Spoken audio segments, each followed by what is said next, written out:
Assalamualaikum dan salam sejahtera. Saya Julia binti Jikon, kumpulan e-learning UPSI 24. Pada hari ini saya ingin memberi penerangan tentang aktiviti pengajaran dan pembelajaran yang bertajuk masa dan waktu. Kumpulan sasaran bagi sesi pengajaran ini ialah murid-murid dari kelas tahun 4 cemerlang. Pelajar-pelajar ini tergolong dalam kategori pencapaian yang sederhana. Pengajaran ini mengambil masa selama 60 minit. Hasil pembelajaran yang diharapkan ialah pelajar dapat menyatakan waktu dalam jam dan minit, pelajar dapat mengenali kalender, dan juga pelajar dapat menyatakan perkaitan dalam waktu. Bahan bantu mengajar yang saya gunakan ialah benda maujud, iaitu jam, model muka jam, kad gambar, contoh jadual persendirian, kalender, dan juga lembaran kerja. Aktiviti pengajaran dan pembelajaran ini terdiri daripada set induksi, langkah-langkah pengajaran, dan juga penutup. Bagi set induksi, saya mengambil masa selama 5 minit. Saya akan memperkenalkan tajuk yang ingin dipelajari pada hari ini, iaitu masa dan waktu. Saya akan memberi penerangan kepada murid bahawa manusia pada zaman dahulu menggunakan matahari, bulan, planet-planet dan juga bintang-bintang untuk mengukur masa dan waktu. Terdapat banyak artefak-artefak yang dibina oleh manusia pada zaman dahulu untuk mengukur masa. Contohnya Stonehenge yang dibina di England 4000 tahun dahulu, yang menunjukkan manusia mengukur masa dan waktu menggunakan pergerakan-pergerakan objek di langit.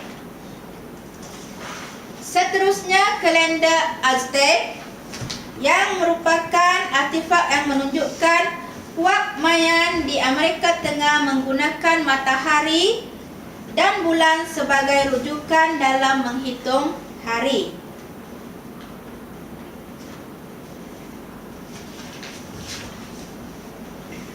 Seiring dengan kemajuan sains dan teknologi, pemikiran manusia semakin berkembang. Sejenis alat moden telah dicipta untuk mengukur masa dan waktu. Alat tersebut ialah jam. Terdapat pelbagai jenis jam telah dicipta oleh manusia pada masa sekarang untuk mengukur masa yang lebih tepat dan tidak mempunyai ralat.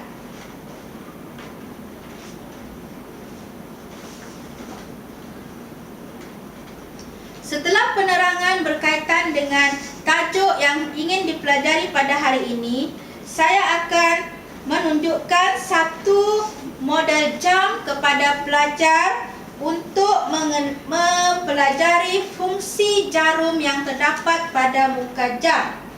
Pada muka jam ini terdapat dua jarum, iaitu satu jarum pendek dan satu jarum panjang. Jarum panjang menunjukkan minit dan jarum pendek menunjukkan jam. Setelah fungsi jarum ini diperkenalkan kepada murid, saya akan menerangkan kepada murid berkaitan dengan angka yang terdapat pada jam ini dan menandakan dan setiap angka ini menandakan gandaan 5 minit pada muka jam. Saya akan menunjukkan cara membaca dan menulis waktu berdasarkan jarum panjang dan jarum pendek yang terdapat pada muka jam.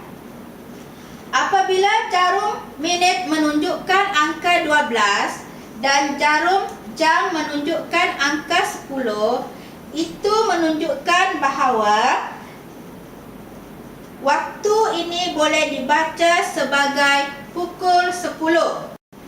Bagi menguji kefahaman murid berkaitan dengan topik yang dipelajari, saya akan memberikan latihan dalam bentuk lembaran kerja. Murid diarahkan untuk menjawab lembaran kerja yang diberikan dalam tempoh masa 5 minit. Apabila tempoh masa yang diberikan telah tamat, saya akan memanggil beberapa orang murid untuk membaca dan menunjukkan cara menulis waktu yang betul. Langkah seterusnya ialah saya akan memperkenalkan waktu dalam sehari. Terdapat 4 waktu dalam sehari, iaitu pagi, tengah hari, petang dan juga malam. Saya akan meminta seorang pelajar untuk menceritakan aktiviti yang dilakukannya dari pagi sehinggalah malam. Setelah selesai pelajar tersebut menceritakan aktiviti yang dilakukan sepanjang hari, saya akan menunjukkan contoh jadual aktiviti harian kepada murid.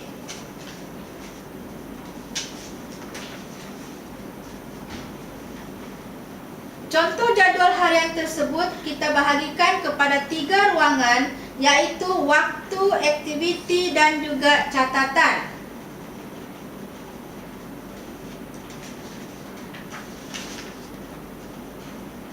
Seterusnya saya akan menerangkan langkah-langkah untuk membina jadual persendirian yang mudah kepada murid dan meminta murid untuk menyenaraikan aktiviti-aktiviti yang dilakukan sepanjang hari bermula dari pagi sehingga petang.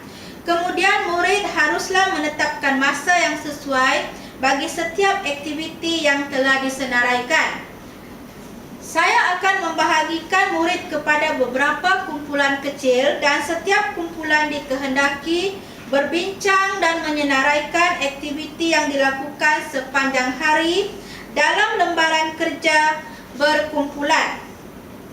Saya akan memberikan masa selama 10 minit untuk murid menyelesaikan tugasan yang diberikan, dan selepas itu setiap kumpulan dikehendaki membentangkan tugasan masing-masing. Langkah seterusnya saya akan menunjukkan satu kalender dan memberi penerangan tentang maklumat yang terdapat dalam kalender ini. Contohnya, tahun dalam kalender,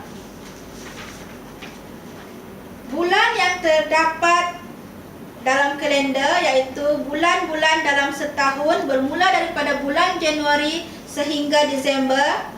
Hari dalam seminggu bermula daripada hari Ahad sehingga hari Sabtu.